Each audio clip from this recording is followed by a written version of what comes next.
here and level this off, because this is where my kids come in and out of the driveway, you know, and they need to be able to see before they get their nose out into the lane, because this is a fast road. All right, so we pretty well got the entrance and exit opened up here. Let's move over to the front of the house and take care of the garage driveway.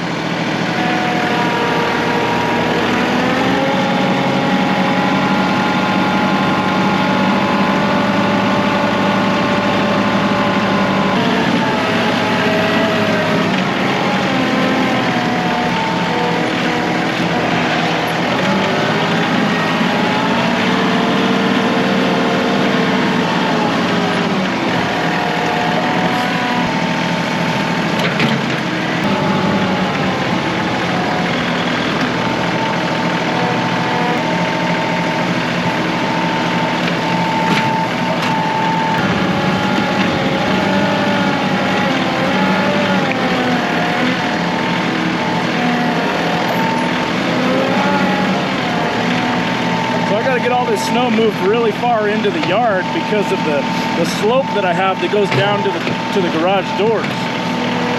I've got to move this stuff about 15 feet into the yard to keep this clear, so when it starts melting and flooding or puddling, it's not making an ice dam right there.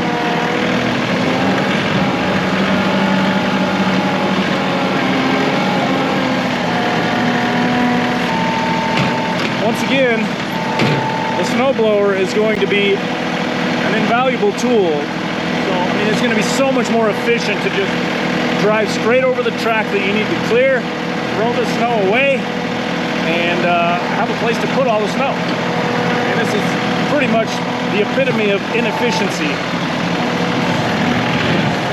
And it's effective, it works, but lots better ways to do this.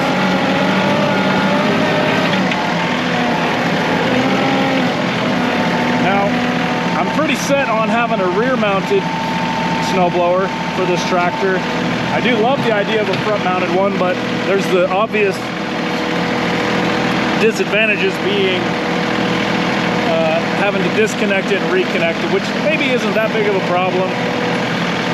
But, you know, whenever I need to use the front loader and the forklift throughout the winter, I just would rather not have to deal with that hassle. Being that this is my only big piece of equipment.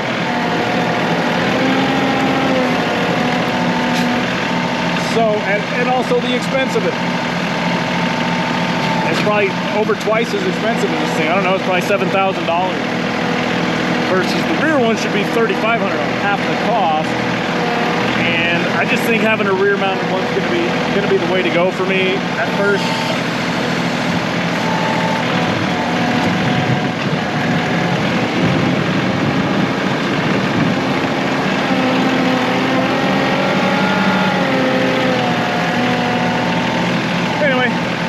To do here. Okay, so let's talk about the float function. When you're back scraping, you know, it's only so effective. That down pressure is helpful, but I've also found that if I tilt the bucket way inward like this, to where it's just reverse scraping, in some instances it's necessary to do that even. Like in this case. And then your float function's a little more effective, but it really takes the blade down to the ground. And when you're kind of trying to do the last bit there, that's kind of helpful. Which, that one factor alone is probably why I'll choose to not ever put the feet, what do they call those things? Let me think of the name. Clamp on the feet onto the outside to protect it, to give you that little rise, is because I won't be able to do that one action there, which over there by the gate, it's really essential to be able to do that, because the ice, you know, the firm snow gets so built up there that I've got to have that reverse capability.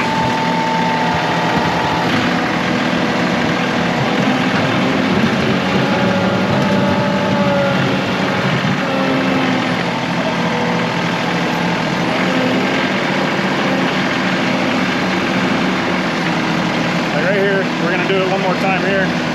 pull the blade, pull the bucket all the way forward, dig it down.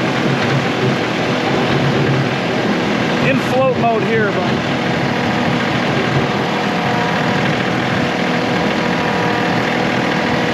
this next one will do where I've got down pressure on it.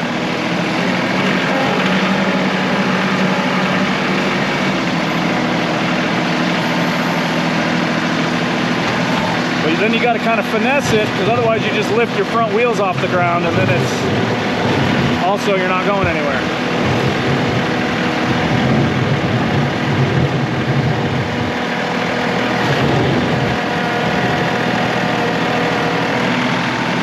I don't know if you can see that, but it really takes it down to the, at least down to the ice. This driveway's got a bunch of packed up ice right now, so that's why we got to get all this cleared off so it can start to thaw out. We'll clear that out tomorrow probably.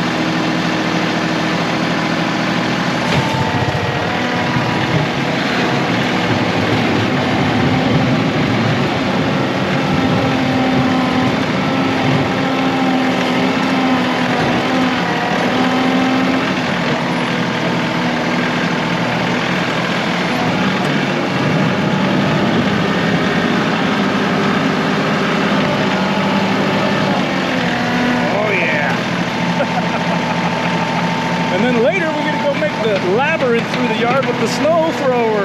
Woo. Yeah, I'm not intending to get a snowblower this year. I mean, it's possible, but I've got half the winter left, so I mean, it still would be a viable purchase. But we'll come back and revisit this and talk about why it's so much better. So I've got no snow chains on this tractor yet, and I don't have siped tires yet, and I've got just the R4s. And right now the temperature's warm, so I'm gonna do a whole other video on my thoughts on how well these things perform in the snow. And right now when it's warm out, they're doing fine because the rubber hasn't hardened, and I'm not doing anything on really any steep of a slope. But as soon as the temperature drops to below freezing and you got any sort of a slope, my experience has been these things suck. I think everybody knows that. Alright, let me get that truck moved over here and we'll do the other side. We'll just clean all the rest of this up with the snowblower and the little John Deere 140.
Let's go dig out Sequoia's Subaru. Definitely gonna have to come back and trim down these peaks. They're dangerous. That's gonna be a bit of work because, yeah, it's just gonna be a bit of work.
cedar fence.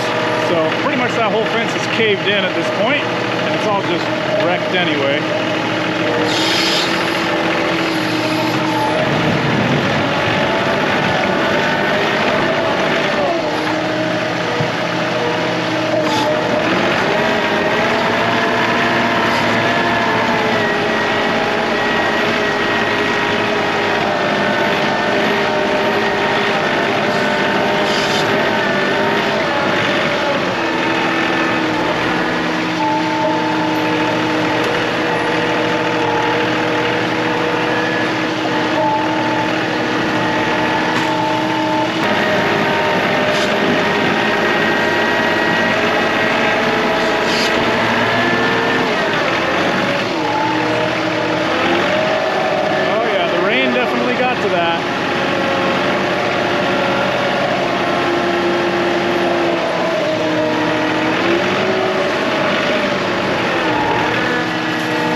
Factors to contend with.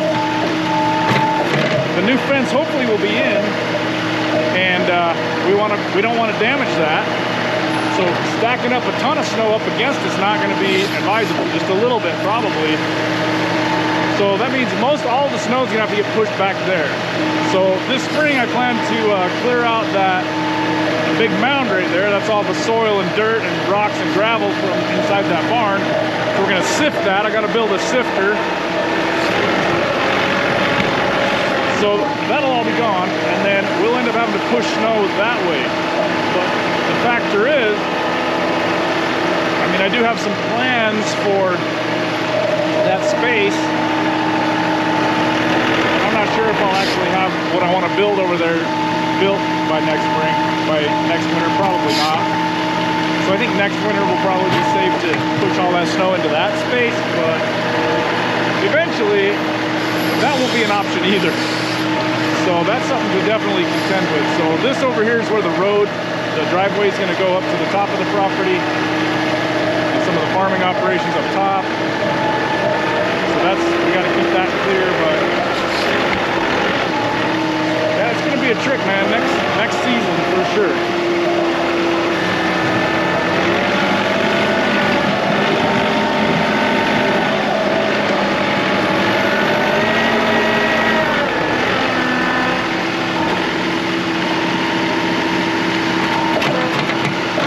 Oh man, yeah, this is heavy. I mean, it's got about an inch of powder on the top, but there is a layer of slushy, nasty stuff. And if I don't get that cleaned up, it's going to be a problem.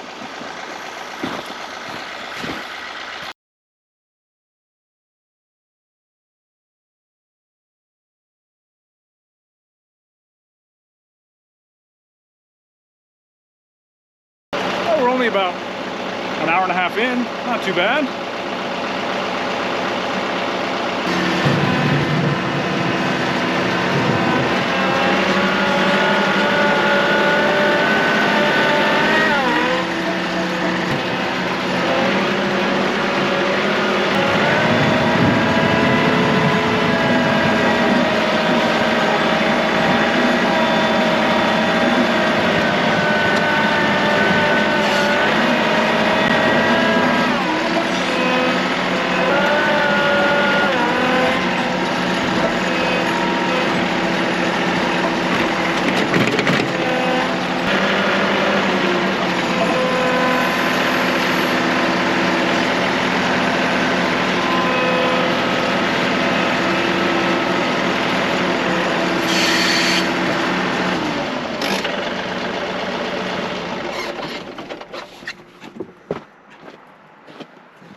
Well. Jeez, man. Well, shoot, man. We've gotten a fair bit of work done here, but we still got to get the driveways opened up to the barn, get this Subaru dug out. Again, I don't want to move this snow until I've climbed up here and hammered in all these nails, the ones I can reach anyway. But at this point, it's kind of like we may just be completely snowed in here. This thing is 4 feet, 5 feet high in some spots. What I'm probably gonna do is just dig out a path right in the center here. It's probably the best option because there's just nowhere else to put all this snow. We're only halfway through winter. Who knows how much more snow we're gonna get out here, but this is something else, man. This is something else. Starting to cave in and fill into the barn here. So maybe I could dig this corner out or something. I'm not sure, man. It's kind of ironic that the year we finally move into up to the valley is the year that we get like record snow. Pretty cool though. Jeez, we got the work cut out for us, don't we? Can't believe how warm it is too. I mean, that's what's so weird about it out here. It's out here in Utah this year is that the weather can't figure out what the hell it wants to do. We get these massive storms moving in from California off the coast, and we get these heavy dumpings of snow, nice and cold, and then it warms right up. It's just so weird. But yeah, we're gonna have to come back through here. I don't know if I'll get back here with the John Deere or what, but oh yeah, like I said, I was telling the guys at work that I've got at least 6 hours ahead of me on snow removal, and it's definitely gonna be more than that. It's probably gonna be 10 to 12 hours. And then there's more snow on the way. Nice.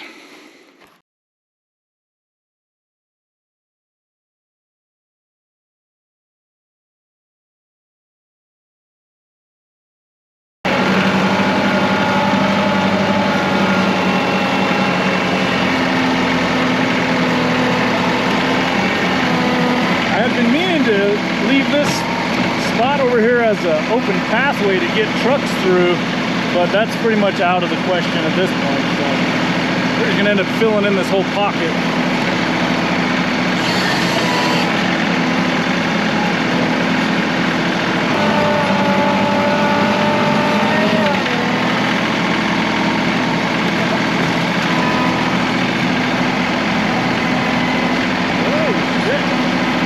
Sideways was here. I have to put the ROPS bar back up.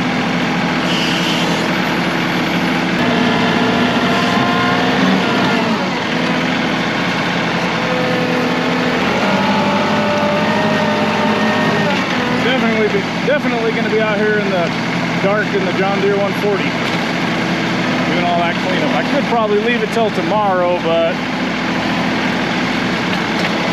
what the heck? Probably ought to get it done. Temperatures are dropping, that's for sure. I have to go get some more warm clothes on.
guys. All right, well, thanks for sticking around this long.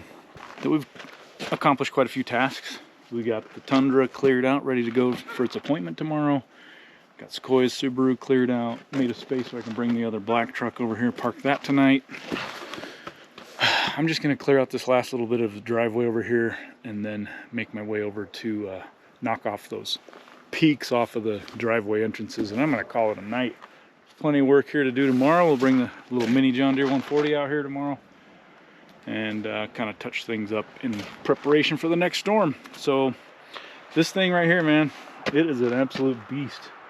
I mean, this tractor, you can see how heavy these loads are and how it just powers it up, just lifts it like a damn elevator. And if I didn't have this tractor, I wouldn't be able to function on this property here in my first 5 months of being a farmer. So it was a fun time, and it's getting pretty cold out here, so I'm gonna go bundle up, go in and spend some time with Mama. So we'll catch you on the next video. Thanks for watching this one. Check out some other ones on the channel, and it'd be awesome if you I can't believe I still got my sunglasses on. What am I doing? If you would leave a comment, that helps the algorithm more than anything. And it's just fun to engage with you guys. Tell me where you're from and anything you would do different. And subscribe, of course. So we'll catch you on the next one. Have a good one.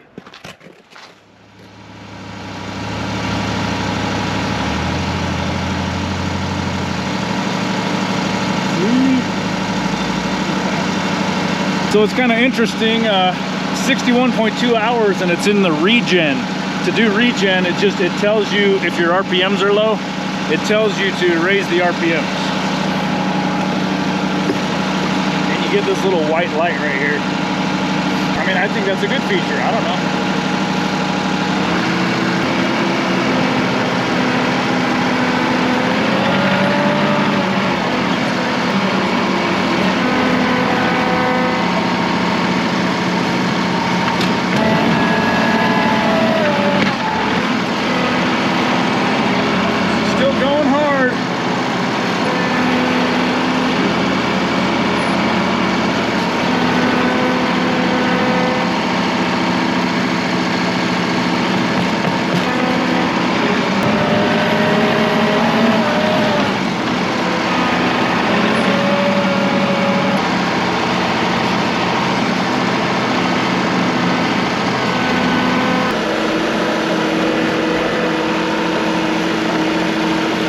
Serious, man, just absolute megatons of snow.